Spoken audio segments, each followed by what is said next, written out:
So on my Twitter account, I did a poll with the question, has tonight's Raw got you more excited for Hell in a Cell? That was the question, and the answers you could have picked yes, no, and didn't ask.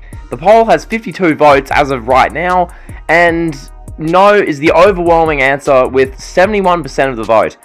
So in other words, to sum that up, Monday Night Raw tonight did not do anything to really hype people up for Hell in a Cell. This season premiere didn't make any of you guys want to see Hell in a Cell more. It didn't make you guys, or me, want to see Hell in a Cell. Like, this show...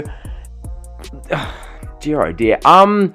Where to begin? Okay, so tonight's show, the main thing to really note for the season premiere was that they have a new intro to Raw. So... I mean, I guess that's good. The old one was just not good. This new one's alright, I guess. It's not amazing, but compared to the other one, it's much better. So, that's a positive. The new intro, which I believe it's the song Search by NF, I think? Don't hold me to that, but yes, it's a new intro, so that's all good. The show itself and what we got on it, I mean, the opening was fine. The stuff they did with The Fiend, Alexa Bliss, Retribution, and The Hurt Business, I like that. That was good. I enjoyed that. That was entertaining. And the rest of the show was, there. Like, I mean, I'll start with the ending to this show. I'll jump all over the place here, but I'll start with the ending. Randy Orton delivers the Viper's message from hell. So, they lower down the big red Hell in a Cell structure. Randy Orton is sitting on a chair inside of Hell in a Cell. He's cutting this promo where he's talking about how he took out Daniel Bryan in this spot of Hell in a Cell. He beat John Cena twice in the cell. He took out Jeff Hardy at this spot. So he's going over Hell in a Cell and the people he's beaten in there, talking about beating legends, future Hall of Famers, all this kind of stuff. Then, as was always going to happen, Drew McIntyre's music hits. McIntyre comes down, and of course, the cell door's locked. So McIntyre's like grabbing on the door. He can't rip the cell door open. Then he goes into the crowd, grabs bolt cutters, cuts the chain open, gets into Hell in a Cell. And you think Drew McIntyre's going to destroy Randy Orton to end the show. And then the show just ends. So what happened with Drew McIntyre inside the cell? Like... I get they're trying to build suspense for Sunday, and I get the match is happening on Sunday anyway, so it's not like they were going to do much different, but Drew McIntyre literally ended the show inside the cell, 2 meters away from Randy Orton, looking irate. You'd think you'd show some of that, but instead they just ended the show, Drew McIntyre standing in the cell just looking at Randy Orton. So that's how this go-home season premiere to Hell in a Cell ended. Okay, so that was that. This match, Keith Lee versus Braun Strowman. Okay, so we did this match, last week, I think? Yeah, they did this match last week, it might have been the week before, I don't know, Raw shows blend together, so we've done this match once, ended in a double, DQ, count out, no contest. This match tonight went for, a few minutes, just these two powerhouses going at it, and then the match ends with Braun Strowman on the ground, he's, getting up back to his knees, and he literally headbutts Keith Lee in the nuts, and then Keith Lee just loses, so Keith Lee gets pinned, sure, and then afterwards Keith Lee kicks Strowman in the nuts. Yay. This was our main event match of the night. Keith Lee, Braun Strowman, a nut-shotting contest, oh my god, dude. Seriously? This is what we sit through 2 hours and 30 minutes of television for? This? Keith Lee and Braun Strowman? I mean, they're probably going to have a match at Hell in a Cell, and they'll probably end in a no contest, because they'll each kick each other in the nuts, like they did a Backlash a few years ago with Nakamura and Styles, but, just seriously? Is this the TV we sign up for? We got that, and then before that, I'm going backwards now with the show, before that, we got a thrilling segment where Tucker and El Gran Gordo, which in other words was Otis wearing a pink luchador mask, pink trunks, and a pink cape. I kid you not, Otis was wearing an all-pink luchador outfit, teaming up with Tucker to fight The Miz and John Morrison.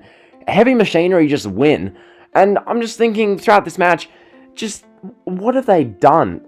They made Otis Mr. Money in the Bank. Maybe Vince McMahon knows something we don't, and Otis will have a miraculous cash-in.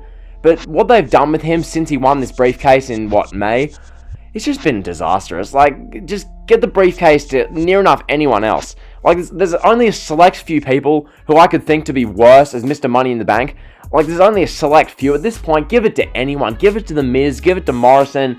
give it to Matt Riddle, give it to Keith Lee, I don't know, anyone. So that was that. We had El Gran Gordo hit a splash on the Miz and pin him. Okay, and then I guess I talked Retribution and this kind of stuff with the Fiend, Alexa Bliss, Hurt Business. This was the best part of the show. So what they did later on the show, we had Ali cut a promo on behalf of Retribution where Ali revealed that he indeed was a Smackdown hacker and that his motivations to expose the greed and corruption within WWE, and he vowed to shut them down. So that part I enjoyed. The Ali promo I liked. That was good. The opening segment itself, I liked that, having the Fiend and Alexa Bliss in the ring. And that visual, that was good. And then we had Retribution show up surrounding them. And then we had the Hurt Business come out. They had the brawl and they had the match where the Hurt Business beat Retribution. That stuff I liked. I really did. The Fiend, whenever he's on TV, was good. Like, the Funhouse segment with Alexa Bliss later in the night was fine. It was alright. This stuff to open the show was good. So, if you missed anything on this show, I'd check out the new Raw intro and, see what you personally think of it. I think this opening with the Fiend arriving and then having the Hurt Business as Retribution, I like that. Ali revealing he was a Smackdown hacker was good. Randy Orton's promo, I liked, I guess. And, really that's about it, because the rest of this show, Matt Riddle versus AJ Styles. AJ Styles won because Jordan, I'm not even going to pronounce his last name. The dude is like 7 foot tall. The giant guy who was Shane McMahon's bodyguard, I think, with the Raw Underground. If you watch the show, you know. If you don't, you'll probably see pictures of it. Then this dude is Styles' companion now, or his bodyguard. I don't bloody know. I don't care. So, yeah, Styles beat Riddle. Everyone on wrestling Twitter was crying out about Matt Riddle being buried. And then Asuka beat Lana to retain the women's title. Who cares? And then we had a Fatal 4-Way women's tag team match where Shayna Baszler and Nia Jax defeated Lacey Evans and Peyton Royce, who are now a tag team. The Riot Squad, who were drafted to SmackDowns, this was pointless, and then Mandy Rose and Dana Brooke. So that was redundant, and then Elias did a concert which Jeff Hardy interrupted. So we're getting Jeff Hardy versus Elias at Hell in a Cell, and that was Raw. So, yeah, the only match we know now for Hell in a Cell that we didn't before this show was Elias versus Jeff Hardy, and that match I don't really care about. So this Raw was a waste of time. In other words, yeah, I'll just get out of here now. So if you enjoyed the video, like, comment, sub. If you didn't watch Raw, you really didn't miss much. Like, the opening first, 20 minutes were good, and then, I guess you could say the last 10 minutes were fine, but the ending of the show didn't make the most sense. Oh, well, like, comment, sub. You guys know the drill. See ya.